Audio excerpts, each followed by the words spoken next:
예, 오늘은 2022년 11월 30일이 되겠습니다. 아, 그동안에 이 코로나가 창궐해서 3년째 이제 꽉 차는 시점에 도달하게 되었고요.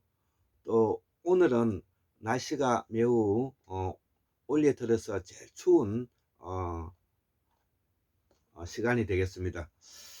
자, 그래서 오늘은 태고사의 재발견, 보살사상은 4차 산업혁명이라는 두 번째 강의로서 139번째 강의를 해보겠습니다. 그래서 이 보살사상을 불교 종교에서 독립해야 하고, 이 보살사상은 현실적이고 실질적이며 구체성을 갖고, 보살사상과 실존주의는 구원이라는 종교적 체체가 없다는 것이죠. 예, 그래서 보살사상과 실존주의는 구원이라는 종교적 체체가 없다는 특색을 가지고 있는 것이죠. 자, 그래서 우리가 이러한 서양 사상을 우리가 먼저 이해해야 할 부분이 있어서 이 부분을 우리가 설명하면, 이 서양 철학의 서양 사상에서는 이 문명화의 길을 걸어오는 데 있어서 가장 오래되어 있는 내용이 바로 길가메시 서사시라는 것인데, 이 길가메시 서사시가 BC 3000년이니까 지금으로부터 약 한 5000년 전에 일어난 일이고, 이 길가메시 서사시에서 있었던 점토판에, 수메르 지역에서 있어서 점토판에 기록되어 있는 내용을 우리가 알고 있는 것이죠. 그래서 이 메소포타미아 지역에 있어서 이 수메르 지역에서 나온 수메르 문명에서 나온 이런 길가메시 사실은 바로 점토판을 구워서 만들어낸 그러한 내용을 담고 있다는 것입니다. 자, 그러면 우리가 길가메시 서사시라는 것이 어떤 것인지 간단하게 뭐냐면은 이제 우리가 알아볼 필요성이 있는 것입니다. 자, 그래서 이 길가메시 서사시에 대해서 간단히 설명해 보면, 수메르인의 이 문학 작품의 한 형태로서 신화를 토대로 한 것이 많은데, 그래서 수메르 지역에 있어서의 신화는 바로 역사가 되는 것이고, 수메르 지역에서 이 신화가 바로 우리가 성경에서 바로 구약 성서의 뿌리가 된다는 것이죠. 그래서 이 수메르 지역에 있어서 신화적인 이야기를 더욱더 문학적이고 상상적인 것을 가미해서 만드는 것이 바로 구약 성서라는 것을 이 기회에 제가 말씀을 드리는 것입니다. 그래서 이 시기에 시가들과 전설들은 각 도시의 건설자나 유명한 왕들에 관한 것으로서 신과의 연관성을 설명하는데 중점을 두었다는 것이죠. 자, 그래서 이러한 이야기는 우르의 제3왕조 기간 동안에 서사시로 쓰여졌던 점토판에 기록이 됐는데, 그 중에 가장 유명한 것은 우르크의 왕이었던 길가메시에 관한 이야기들이라는 것이죠. 그래서 먼 옛날 유프라데스 강과 강가에 있던 이 우르크 사이에는 길가메시라는 유명한 왕이 있었다. 그는 전쟁을 잘 하였으니 자기의 백성들을 억압하고 괴롭혔다. 백성들은 길가메시의 폭정을 참다 못해 신들에게 기도를 올렸다. 신들이여, 우리를 불쌍히 여기시어 저 포악한 길가메시의 왕을 혼내주십시오. 백성들의 기도를 듣는 신들의 혀를 열었다. 이렇게 이제 기록하고 있다는 것이죠. 그래서 이러한 길가메시의 왕을 혼내주는 이야기로부터 출발하는 이 이야기가 바로 그 점토판에 쓰여져 있는 내용이라는 것입니다. 자, 그래서 그 이후에 이 길가메시 서사시의 내용이 바로 구약 성서에 기록이 되고, 그걸 구약이라 그러죠. 그러고 난 이후에 AD 5세기에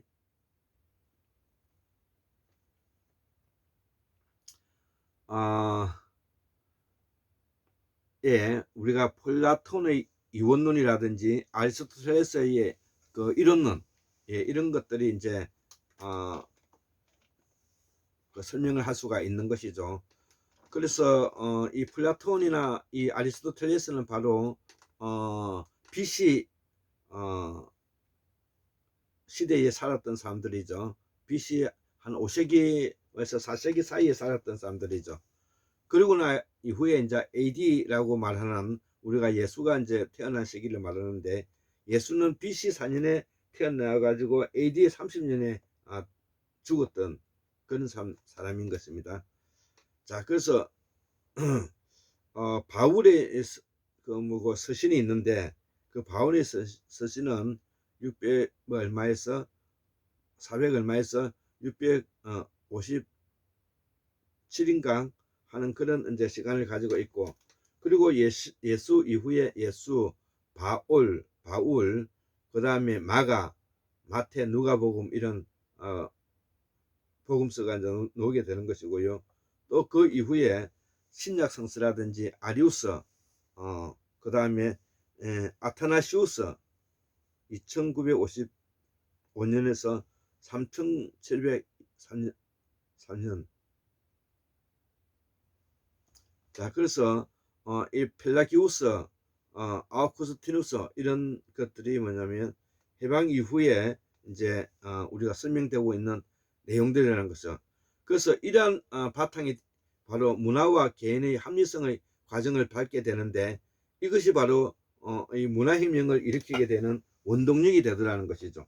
그리고 16세기와 17세기에서는 종교혁명, 과학혁명들이 이제 대두됐고, 그 다음에 18세기에 들어와서는 산업혁명, 그 다음에 자본주의 혁명으로 이제 나아가게 되는데, 그동안에 제가 여러 가지 고민을 했던 내용들 중에서 이러한 자본주의적 그 혁명이 어떻게 바뀌게 됐느냐면 사회주의 혁명으로 바뀌게 되고요. 자유주의 혁명이 바로 민주주의 혁명으로 이제 바뀌게 된 것이죠. 그래서 이 고전 즉 뭐냐면 자유주의자가 있다는 것이죠.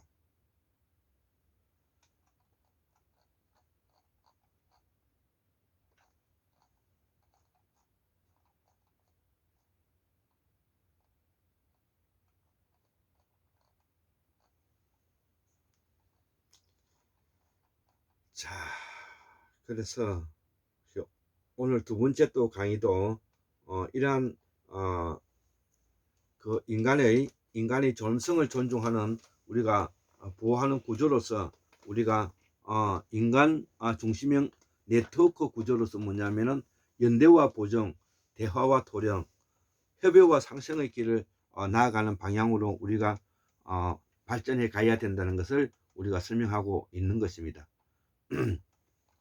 그래서 앞으로 우리가 남은 과제는 이러한 제4차 산업혁명과 마찬가지로 이러한 게르만형 모델을 사상으로 해서 하루아침에 이것을 실현시킬 수는 없지만은 지식을 쌓아가면서 포기하지 않고 하루 할 수 있는 것부터 차분히 풀어가야 된다는 것이죠. 그래서 저도 한국사 보건사업으로서 이 보살사상과 제4차 산업혁명이라는 이러한 인더스트릭 4.0 으로서 뭐냐면은 4차 산업혁명이 바로 생산성의 기초를 두고 있는 그 3차 산업에 기인하는 것이 아니라 우리가 1차 산업이 바로 뭐냐면 농업혁명이 일어나고 난 이후에 제1차 산업혁명이 바로 전기기관차를 이용해서 사용하는 시기를 뭐냐면 우리가 1차 산업이라고 하죠. 18세기 후반에서 시작되었는데요. 그 이후에 19세기 이제 말에 또 19세기 말에 산업혁명을 이제 우리가 할 수가 있다는 것, 사회혁명을 할 수가 있다는 것이죠. 자, 그래서 그 이후에 그 전기를 이용해서 19세기 말에 산업혁명이 또 일어나고, 그 다음에 전자를 이용해서 1960년대 말에 뭐냐면은 산업 혁명, 제3차 산업혁명이 일어난 것이죠. 그래서 지금까지 1차, 2차, 3차는 바로 인간의 육체를 이용해서 그 육체를 이용했던 것에 대한 보상행위로서 이러한 뭐냐면은 전기기관이라든지 전기라든지 전자의 도움을 받아서 현재 우리가 아무런 문제가 없고 걱정 없이 이렇게 공부할 수 있고 할 수 있는 것도 바로 우리 선대조 할아버지 할머님들이 이런 것들을 우리가 기록해 놓음으로써 우리가 좀 더 진실에 다가갈 수 있게 되었다, 이렇게 이제 볼 수가 있는 것이죠. 자, 그래서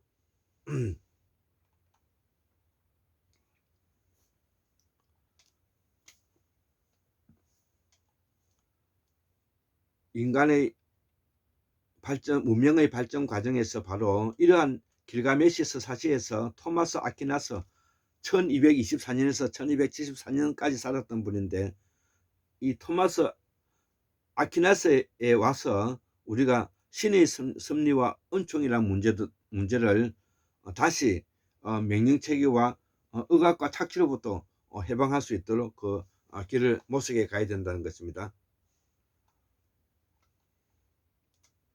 그래서 서구 철학에서 대두되었던 부분이 바로 15세기에서 16세기에 있어서는 인간이 무엇이라는 문제부터 출발해서, 그리고 난 이후에 인간의 존재란 무엇인가라는 문제로 대두되었는데, 이러한 인간의 존재의 부분들을 우리가 심도 있게 또 정리했던 것이 뭐냐면은, 우리가 개인이 인간의 존엄성을 바탕으로 할 때, 인간의 존엄성을 바탕으로 하면서 자기 실현이라든지 이런 것들을 해 나가기 위해서 높은 생산성과 창의성들 바탕으로 하는데, 이런 높은 생산성과 창의력이 바로 사회 현상에 대한 개념화 기술이고, 또 한편으로는 물리적인 그 물리 현상에 대한 개념으로서 나오게 되었다는 것이죠. 그래서 우리가 산업혁명을 일어나기 이전에 바로 문예혁명, 그 다음에 종교혁명, 과학혁명, 산업혁명, 그 다음에 시민혁명, 그 다음에 자유주의 혁명의 바탕을 두고 있는 반동으로서 뭐냐면 사회주의 혁명이 일어나게 되었고, 자유주의 혁명의 상대 개념으로서 이제 민주주의가 이제 만들어지게 되었다는 것이죠. 이러한 것을 바탕해서 우리가 앞으로 이 게르만형의 조직 설계의 3대 원칙이 무엇이며 또 앞으로 어떻게 공부해야 될 것인가를 우리가 설명하고 있는 것입니다. 예, 오늘 두 번째 강의는 이러한 내용을 설명하는데 초점을 맞춰서 강의를 마치도록 하겠습니다. 예, 감사합니다.